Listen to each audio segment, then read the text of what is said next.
তিন সরকারের দেশ কিভাবে চালাইছে আমরা দেখেছি, এদের মিডিয়া দেখেছি, এদের চেহারা দেখেছি, এদের পত্রিকায় বিভিন্ন সময় বিভিন্ন মিডিয়ায় আমরা দেখেছি।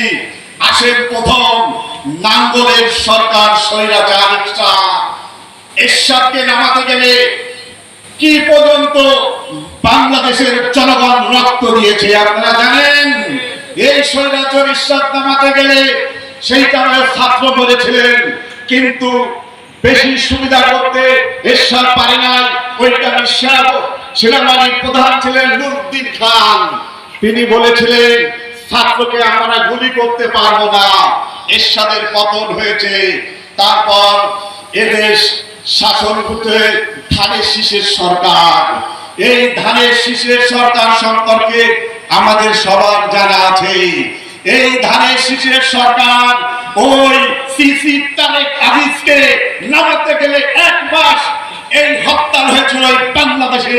এই ধানের শীষের সরকারের ওই সিসি আজিজ তিনি ছিলেন এই বাংলাদেশের বর্তমান এই সিসি আজিজ সম্পর্কে আপনাদের মনে নাই হরতাল করেছিল কেন? নির্বাচন কমিশনের প্রধান ছিল এই ধানের শীষের সরকারের সময়। আপনারা জানেন না এক মাস হরতাল ছিল বাংলাদেশে। এক মাস যদি হরতাল হয় বাংলাদেশের কত টাকার ক্ষতি হয় আপনারা বলেন, কত কি হয়েছে। এবার আসেন নৌকর সরকার। এই নৌকর সরকার দেশ চালিয়েছে, আপনারা দেখেছেন কিভাবে চালিয়েছেন। সংসদ ভবন হইতে একবার নিম্ন পর্যন্ত দারোয়ান পর্যন্ত এই নৌকর সরকার দেশ চালিয়েছে। মানুষের বাক শক্তি কেড়ে নিয়েছে, মানুষকে কোনো কথা বলতে দেয় নাই। কিন্তু আমরা দেখেছি এই সংসদ ভবনে এই সংসদে আইন পাস করা হবে, মানুষের ভাগ্যকে পরিবর্তন করা হবে। আমরা দেখেছি ওই সংসদের রাস্তা থেকে কুড়িয়ে ওই নাস্তারি মমতা সংসদে এই সরকার নাচের ঘর বানিয়েছিল, মনে নাই? মনে আছে? বলেন, আমি কিছু কথা শুনাইয়া যাই আপনাদের। এই মমতা সংসদে ফতোয়া দিয়েছিল, আপনারা জানেন না? ফতোয়া দেবে মুক্তিরা, বললাম একটা না। এই ফতোয়া দেব মমতা, মনে নাই? এই মমতা ফতোয়া দিয়েছিল এই আওয়ামী লীগের সরকারের ক্ষমতার সময় আয়না ঘর তৈরি হয়েছিল, আপনারা জানেন? আয়না ঘর সম্পর্কে আমি কিছু কথা আপনাদের বলতে চাই।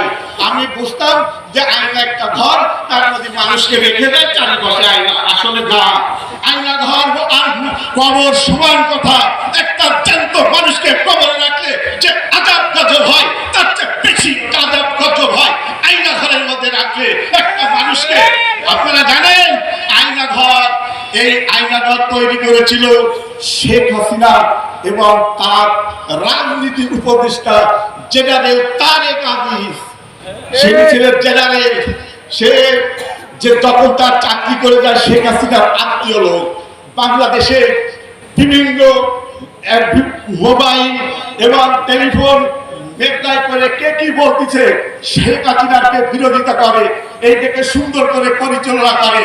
তারপর লোকটাকে কিডন্যাপ করে, যে অবস্থায় থাকে সেই অবস্থায় খপ করে ধরে নিয়ে তিন চারজনে গাড়ির মধ্যে ধরে মুখ আটকিয়ে টর্চিং ছেলে নিয়ে চলে যায়। আর লোকটার কোনো খোঁজ থাকে না। টর্চিং যে ছেলে এমন কাজে দেওয়া হয়, হাতে আনকা, নাকের মধ্যে কালো কাপড় দিয়ে বেঁধে হাজার হাজার মানুষকে এই টর্চিং ছেলে দিয়েছে। হাড় গোড় পাওয়া গেছে, গণর কবর পাওয়া গেছে। এই শেখ হাসিনা স্বৈরাচার সরকারের সময়, এই শেখ হাসিনা স্বৈরাচার সরকারের সময় আপনারা দেখেছেন টর্চিং সেল তৈরি হয়েছিল, মনে আছে? গুম করে হতো ওই পুলিশ অফিসার বিপ্লব, ওই সেই মানুষ, ওই সেই হারুন বিবি। এরা বিভিন্ন মানুষকে কিডন্যাপ করে, মানুষের জায়গা জমি দখল করে অন্যায় ভাবে মানুষকে কেস কাপ দিয়ে হাজার হাজার কোটি টাকার মালিক হয়েছিল। আপনারা জানেন এই হাসিনা সরকারের সময় 2024 সালে 18 সালে কিন্তু একটা ছাত্র আন্দোলনরা যে ঢাকা আন্দোলন করেছিল, কিন্তু সুবিধা করতে পারে নাই।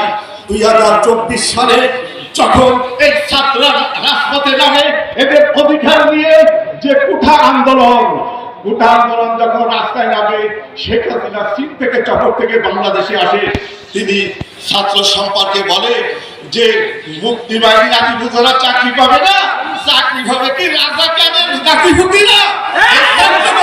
ধরিয়া যায় সারা বাংলাদেশের ছাত্র কোটায় গর্জন ওঠে, ছাত্ররা একজন বলে তুমি কে আমি কে, রাজাকার রাজাকার, কে বলেছে কে বলেছে, স্বৈরাচার হাসিনা, স্বৈরাচার স্বৈরাচার। আমরা বাংলাদেশে সব শাসন দেখেছি, কিন্তু মনে বড় কষ্ট লাগে। এখন আমরা এমন একটা লোক চাই, আল্লাহর হাবিবের যোগ্য সাহাবী হযরত ওমরের মতো একটা লোক চাই। কি বলেন? আল্লাহর হাবিবের যোগ্য সাহাবী হযরত ওমর অন্তকাল শাসন করে গেছে, যাকে সবাই বলেছে শ্রেষ্ঠ শাসক ওমরকে বলেছে। আপনারা জানেন তার স্ত্রী বলেছে তুমি আমার শ্রেষ্ঠ স্বামী। রাসূলুল্লাহ সাল্লাল্লাহু আলাইহি ওয়াসাল্লাম বলে গেছে যে আমার উম্মতরা তোমরা যদি কোনো অন্যায় কাজ দেখো তাহলে হাত দ্বারা বাধা দাও, হাত দ্বারা যদি বাধা দিতে পারো এর প্রথম ইমাম, দ্বিতীয় ইমাম মুখ দ্বারা বাধা দাও। মুখ দ্বারা যদি বাধা না হয় তাহলে তোমরা পরিকল্পনা করো সেভাবে কিভাবে বাধা ঠেকানো যায়। বাংলাদেশ জিন্দাবাদ, নারী নেতৃত্ব নিপাত যাক।